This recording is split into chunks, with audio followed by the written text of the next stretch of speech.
Hi ಎವರಿವಾನ್. So friends, ಈ video ಬಂದು ನವರಾತ್ರಿಯ ದುರ್ಗಾ ಮಾತೆಯ 5ನೇ ಅವತಾರವಾದಂತಹ ಸ್ಕಂದ ಮಾತೆ ಪೂಜೆ. ಸೊ ಟೈಮ್ ಬಂದು 4:15 ಆಗಿದೆ.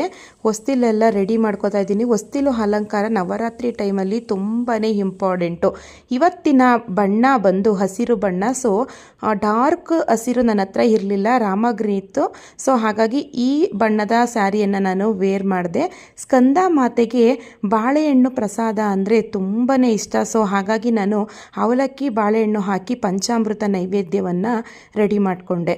ಸ್ಕಂದ ಮಾತೆ ಅಂದರೆ ಕಾರ್ತಿಕೇಯನ ತಾಯಿಯಾಗಿರೋದ್ರಿಂದ ಸ್ಕಂದ ಮಾತೆ ಎಂದು ನಾವು ಕರಿತೀವಿ. ಈ ತಾಯಿಯನ್ನು ಭಕ್ತರು ಯಾರು ಭಕ್ತಿಯಿಂದ ಪೂಜೆ ಮಾಡ್ತಾರೋ ಅವರನ್ನು ತನ್ನ ಸ್ವಂತ ಮಕ್ಕಳಂತೆ ರಕ್ಷಿಸ್ತಾಳೆ. ಅವರಿಗೆ ಏನೇ ಒಂದು ಕಷ್ಟ ಇದ್ರೂ ಕೂಡ ಸುಲಭವಾಗಿ ಪರಿಹರಿಸ್ತಾಳೆ ಅನ್ನೋ ಒಂದು ನಂಬಿಕೆ ಇದೆ.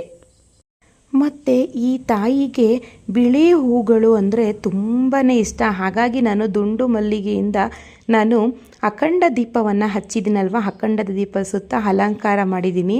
ಆ ದೇವಿನ ದೀಪದ ಮೂಲಕ ನೋಡ್ತಾನೆ ಇದ್ದರೆ, ಸೊ ನಾವು ತುಂಬ ಪುಸ್ತಕಗಳಲ್ಲಿ ಓದಿದ್ದೀವಿ, ದೇವರು ಅನ್ನೋದು ನಮ್ಮ ಕಣ್ಣಿಗೆ ಕಾಣಿಸಲ್ಲ, ಅದು ಮನುಷ್ಯನ ನಿರ್ಮಿತ ಫೋಟೋ ಅನ್ನೋದು. ದೇವರನ್ನು ನಾವು ದೀಪಗಳಲ್ಲಿ ನೋಡಬೇಕು. ದೀಪ ನಮಸ್ಕಾರ ಮಾಡೋದ್ರಿಂದ ನಾವು ಕೇಳ್ಕೊಂಡಂತಹ ದೇವರ ಅನುಗ್ರಹ ನಮಗೆ ಸಿಗುತ್ತೆ ಅನ್ನೋ ಒಂದು ನಂಬಿಕೆ ಇದೆ. ಹಾಗಾಗಿ ಈ ಅಖಂಡ ದೀಪವನ್ನು ಹಚ್ಚೋದು, ಅಖಂಡ ದೀಪದಲ್ಲಿ ದುರ್ಗಾದೇವಿಯನ್ನು ನೋಡೋದು, ದುರ್ಗಾದೇವಿಯ ಆಶೀರ್ವಾದ ಪಡೆದುಕೊಳ್ಳೋದು ಒಂದು ನಂಬಿಕೆ.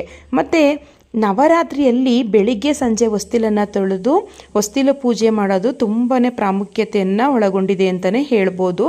ಈಗ ನಾನು ಪೂಜೆ ಎಲ್ಲ ಮುಗಿಸಿ ನಂತರ ಕರ್ಪೂರದಲ್ಲಿ ಆರತಿ ಎಲ್ಲ ಮಾಡಿದೆ ಅಲ್ವಾ.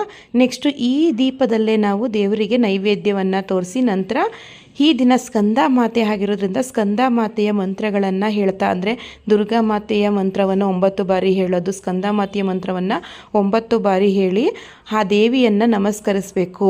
ನಾವು ಏನನ್ನು ಪೂಜೆ ಶುರು ಮಾಡುವಾಗ ಕೇಳ್ಕೊಂಡಿರ್ತೀವೋ ಪ್ರತಿನಿತ್ಯನೂ ಕೂಡ ನಾವು ದೇವರ ಹತ್ರ ಕೇಳಿಕೊಂಡು ಪೂಜೆ ಮಾಡುವಂಥದ್ದು. ಸೊ ಇದು ಬಂದು ಸಂಜೆ ವಿಡಿಯೋ. ನಾನು ಪ್ರತಿನಿತ್ಯ ಮಕ್ಕಳುಗಳಿಗೆ ಕುಂಕುಮ ಕೊಟ್ಟು ನಂತರ ನಮ್ಮ ಮನೆಯಲ್ಲಿ ನಾನೇನು ಸಿಹಿಯನ್ನು ಮಾಡಿರ್ತೀನೋ ಆ ಸಿಹಿಯನ್ನು ಮಕ್ಕಳಿಗೆ ಹಂಚುವಂಥದ್ದು. ಇಷ್ಟು ದಿನ ನಾನು ಈ ಥರ ಮಾಡ್ತಿರ್ಲಿಲ್ಲ.